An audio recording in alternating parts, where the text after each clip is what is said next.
Hello guys and welcome back to another video, and obviously I've been away for quite a while due to being busy and a little bit ill, but we're fine. I'm back for some more car videos, so we've got some good things. Hopefully it's going to be one a week. So for this week's we have the 5 cars I regret not buying when I had either the opportunity or sort of they were available and I had a little money and I thought, oh, I should maybe, and they're quite cool and stuff like that. So there's 5 cars, 2 of them are BMWs and 2 of them are MX-5s, and the other one is a very unusual one which you probably will not expect. One of these MX-5s was before I had the MX-5, before I had Mazzy, and one is after, but I will explain them all in a second for you. Anyway, I have the laptop because otherwise I will forget, because I have the memory of a sieve. My voice is a bit gone, so ignore that. That's because I've not been well. But other than that, we're fine. So, I will run through those first. So we'll do it in, I would say, order that these happened, actually. Make it a little bit more interesting. So, it was about mid-2021, and obviously I was looking for an MX-5, and before I bought Maz, a 1997 red 1.8 came onto the market. Was clean, low mileage, I think around 70 or 80,000 on it, so it's pretty low for an MX-5. 1.8 in red, nice spec, UK spec as well, so the insurance was okay. And was up for like 3k. I think I've got a screenshot somewhere of the actual car, but it was relisted. But it went off, they put the car away and took it off sale through the winter. So obviously through the winter I then bought the MX-5 Maz in December 2021, who's now undergoing full restoration, and I don't regret it in any way. That car's phenomenal, and it's going to look the absolute business when it comes back. But I do regret not buying this red one, because it was really clean and it was really nice. It was then relisted up for £2.5 grand, not long after I bought the MX-5 that I have. Which, bearing in mind the condition of Maz is, or was, I say was because of how it is at the minute, because it's all fully welded now, by the way. Because the condition of mine for 1,500 quid, this was a 1.8, had decent mods and stuff. I mean, Mazzy had has decent mods and still has those that I bought with the car. But there's not a patch on this 1.8 that was a for £2.5 grand. I do regret not purchasing that because it was really clean and it was really nice. But I don't know if the car's still on the road. I don't know. I've not looked, but it was very clean. It was very nice. I do regret not buying it in a sort of way. I probably still would have bought Maz, to be fair, as a project, and had this one as a another car to go around if I had the money, but I don't. So I think the next one is also in this order, is an MX-5. This one is a little bit more of a different story. So after I bought my MX-5, one of my friends, Miles, his granddad was looking for a MX-5 to buy, to enjoy. And they bought this one, which I do regret not buying because I did offer, and I was really wanted it, but I'll get onto the story in a minute. And they, at first, bought a 1989 Eunos Roadster. Now, the Eunos Roadster, for those who don't know, is the Japanese import specification of MX-5. They're basically the same car, they're just slightly specced out, and Eunos was supposed to be a separate brand altogether, but Mazda didn't go along with it, and dropped it quite soon after making it, basically. But basically it was a Jap import MX-5, and it was a super early one, being 1989. They come out in 89, but the UK specs I think only started in 90 or very late 89. This is like a mid 89s. This was a super early example of an MX-5. It was a 1.6 short nose crank as well, so it was definitely super early. It was pretty clean. It needed a few little few little jobs, a couple of electric things, like one of the lights didn't work and stuff like that.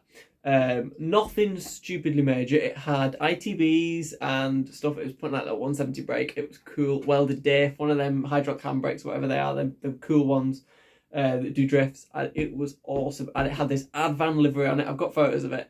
And it looked the business. It looked fantastic, right? It looked incredible. And I was like, oh, I really want this as a project to do up and then sell while I've got Mazzy. Or even keep it, because obviously the insurance on imports in the UK, for some unknown reason, is a little bit difficult when you're younger. It's a lot more expensive than the UK specification cars. I don't know why. I couldn't tell you. But basically, for somebody of my age at the time, an import was about 4k rather than 15 to 2k for the insurance, which is a lot of money, obviously. It's not like that now, because I've been driving a while now, but back when I first bought the MX-5, it was a bit difficult. It was a bit ridiculous, and that's why I had to end up with a UK spec. But anyway, the Advan livery MX-5 was awesome, and I loved it. It did get sold, and they've now got a 1994 1.8 Eunos, which is still very, very nice, which we're hoping to do some videos with very soon. So obviously, subscribe for that.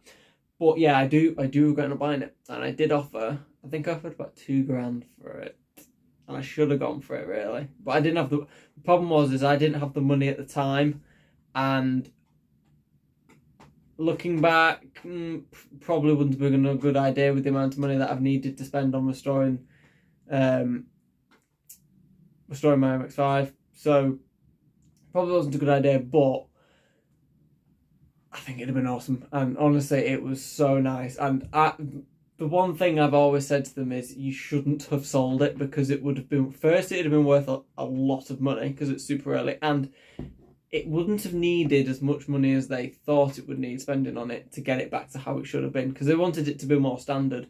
But it needed work, but it didn't need the work it needed wasn't something that was impossible to do. I know people who could have sorted that car out pretty quickly, and it'd have been worth an absolute arm and a leg, and it was so nice.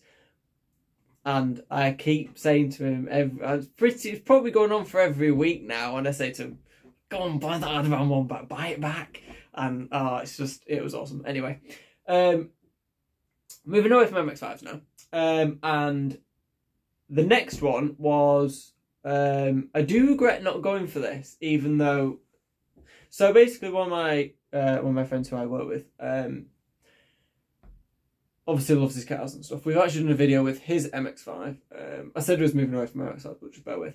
And we wanted to do like a little bit of a car thing, but due to me saving up to restore my MX-5 and him buying his MX-5, and money was a bit tight at the time, etc.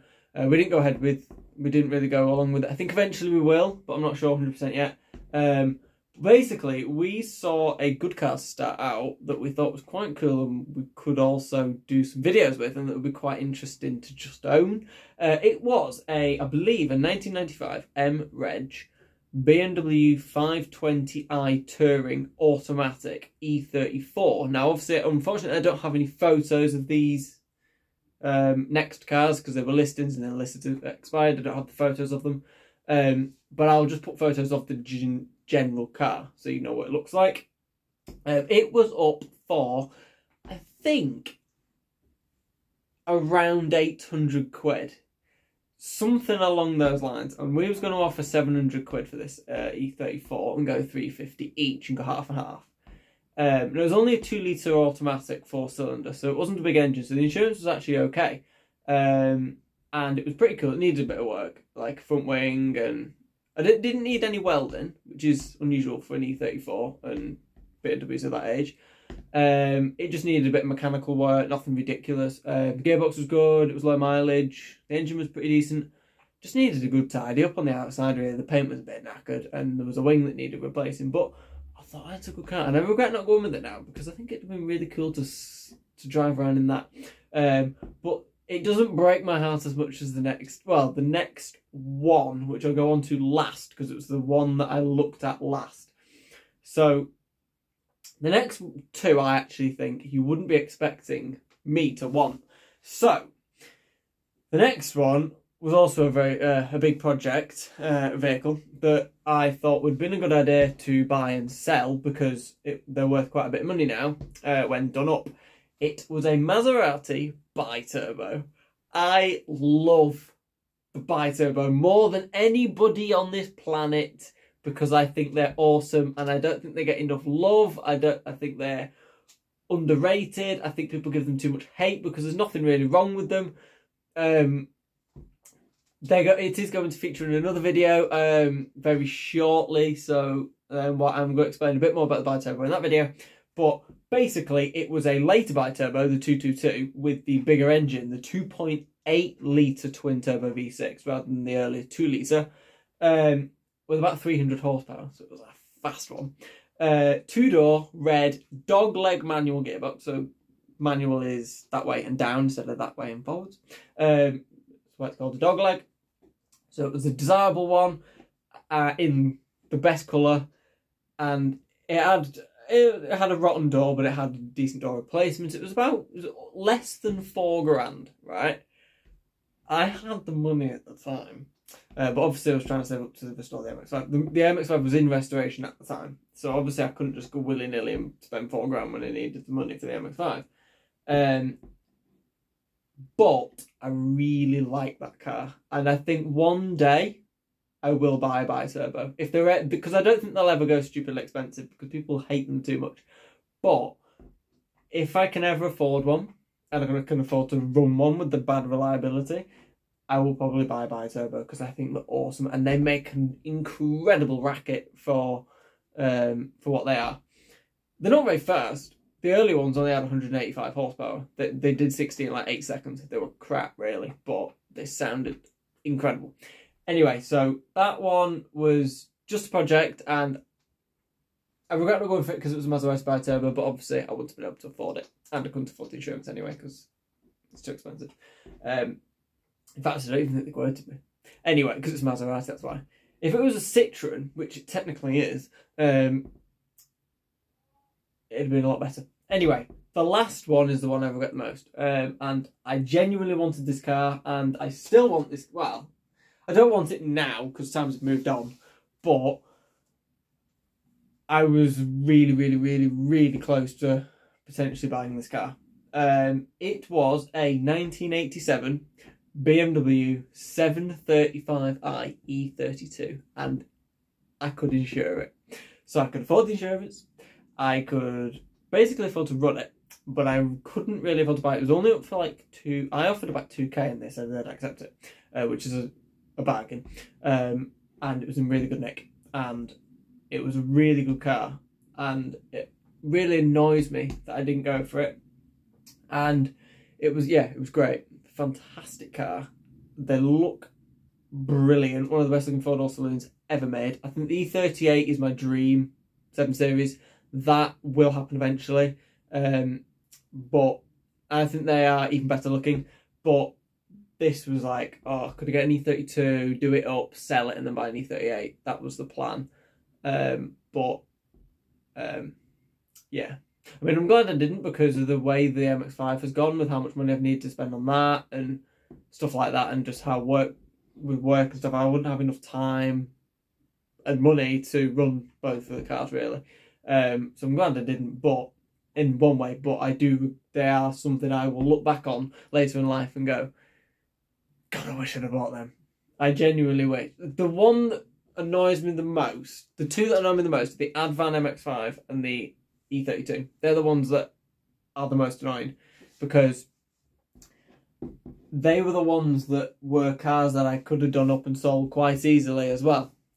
And I told Marsden's granddad not to sell the stupid Advan MX-5, and they did, and I'm going to try and work as hard as possible to try and get them to buy that one back because it was awesome. It was so good. And I want some ITBs for the MX-5, so you never know. No, it'll never happen, unfortunately. Bear with.